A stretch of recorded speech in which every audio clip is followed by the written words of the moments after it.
हमारा देश कैसा है? वैसा ही जैसा आप छोड़ के गए थे।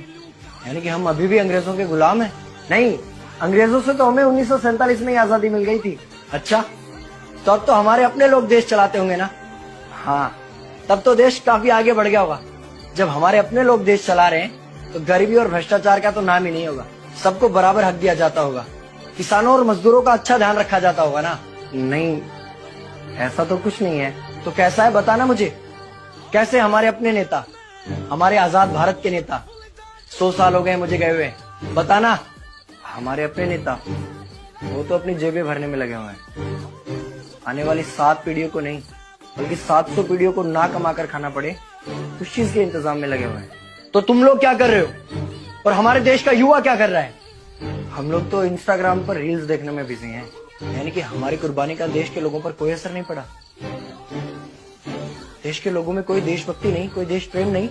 नहीं, ऐसा नहीं है। आपके लिए और देश के लिए बहुत प्रेम है भारत के लोगों के दिलों में। हर 15 अगस्त और 26 जनवरी को तिरंगा फहराते हैं, पूरे जोश के साथ भारत माता की जय बोलते हैं और आपकी डीपी भी लगाते हैं। और भारत और पाकिस्तान के क्रिकेट मैच के दौरान तो हमारी देशभक्ति पीक पर होती है। तुम इसे देशभक्ति समझते हो?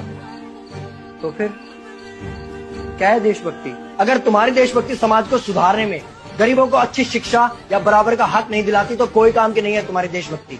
भ्रष्ट नेताओं और सरकार के खिलाफ आवाज उठाओ, लोगों को एकजुट करो।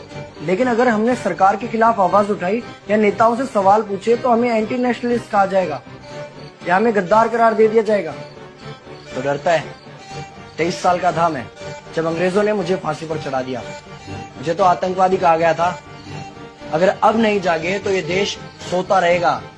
ये सरकारें, ये नेता देश को बेच खाएंगे। इस भ्रष्ट सरकारी तंत्र से लड़ो। देश को क्रांति की जरूरत है।